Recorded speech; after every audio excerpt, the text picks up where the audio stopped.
Friends, welcome back to MKS video channel. I hope आप सभी लोग अच्छे होंगे। तो फ्रेंड्स, आज आपके लिए लेकर आए हैं मात्रक एवं विमायक के वन शॉट सेशन। तो फ्रेंड्स, अब बात करते हैं हम इसमें हमारा मापन किसी चीज़ के आकार या परिमाण का निर्धारण करना। किसी चीज़ के आकार या परिमाण का निर्धारण करना ही उस वस्तु का मापन कहलाता है या फिर उसे मापन कहते हैं। तो मापन दो चीज़ों से मिलकर बना है। क्या किसी वस्तु का मापन दो चीज़ों से मिलकर बना है? दो चीज़ों से मिलकर बना है तो क्या है वह चीज़? माप यूनिट मात्रक भी जिसे आप बोलते हैं माप और संख्यात्मक मान नंबर।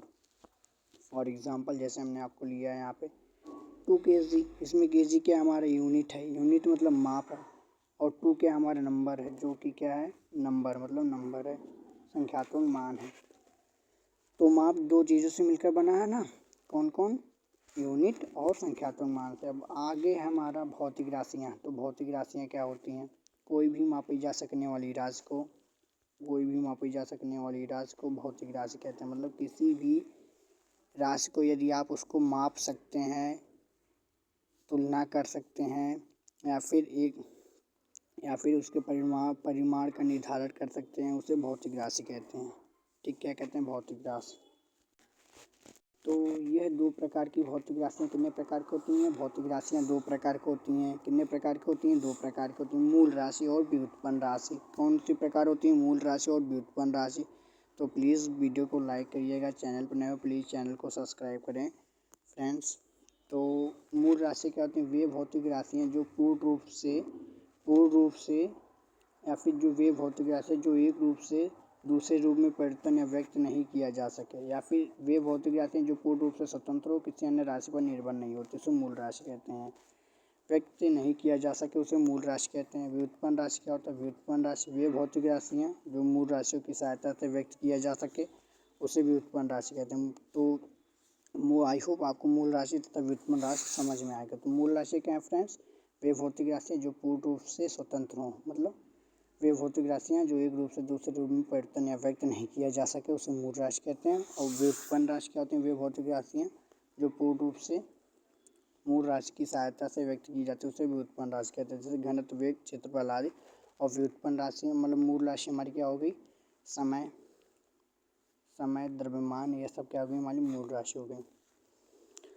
बात आती है मात्रक क्या होता है? यूनिट क्या होता है? मात्रक। तो किसी भौतिक राशि के निश्चित परिमाण मानक मान कहते हैं। किसी भौतिक राशि के निश्चित परिणाम को मानक मान कहते हैं। क्या कहते हैं? मानक मान कहते हैं। किसी भौतिक राशि के निश्चित परिमाण को मानक मान कहते हैं। यह मानक मान उस राशि का मात्रक होता है। यह मानक मान उस राशि का क्या होता है? मात्रक होता है। यह मानक मान उस राशि का मात्रक होता है। क्या होता है? मात्रक होता है। यहाँ पे बात आती है मात्रकों के। मात्रक दो प्रकार के होते हैं। मात्रक कितने प्रकार के होते हैं? दो प्रकार के। पहला होता है हमारा मूल मात्रक, दूसरा होता है व्युत्पन्न मात्रक। तो मूल मात्रक क्या है? वे मात्रक जो पूर्ण रूप से स्वतंत्र होते हैं, किसी अन्य मात्रक पर निर्भर नहीं होते हैं, उसे मूल मात्रक कहते हैं। वे मात्रक जो पूर्ण रूप से स्वतंत्र होते हैं, किसी अन्य मात्रक पर निर्भर नहीं होते, उसे मूल मात्रक है। जैसे कि मीटर, किलोग्राम, सेकेंड, etc। ये क्या हो गए हमारे मूल मात्रक। व्युत्पन्न मात्रक क्या है? व्युत्पन्न मात्रक। तो व्युत्पन्न मात्रक क्या होते हैं? व्युत्पन्न मात्रक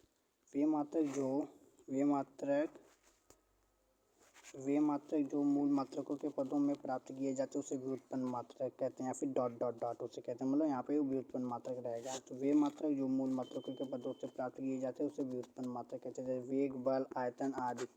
वेग, बल, आयतन और आगे विस्थापन, त्वरण, वेग और भार, कार्य और ऊर्जा, ये सब क्या हो गई? हमारी व्युत्पन्न मात्रक हो गए। मापन का सिद्धांत क्या था? Principle of measurement. तो मापी जा सकने वाली राशि को उसके मात्रक से तुलना करने को ही मापन कहते हैं। मापी जा सकने वाली राशि को उसके मात्रक से तुलना करने को ही मापन कहते हैं। क्या कहते हैं? मापन कहते हैं। तो मापी जाने वाली राशि को उसके मात्रक से तुलना करने को ही मापन कहते हैं। मापी जाने वाली राशि मापन में कितनी बार शामिल है, उसको क्या कहते हैं? मापन का सिद्धांत। मापी जा सकने वाली राशि मापन में कितनी बार शामिल है, उसको क्या कहते हैं? मापन का सिद्धांत कहते हैं। आई होप ये लेक्चर आपको अच्छा लगा होगा। प्लीज़ सेशन को शेयर करें और लाइक भी करें, और चैनल पर नए हैं तो प्लीज़ चैनल को सब्सक्राइब करें। धन्यवाद friends. Thank you so much for watching video.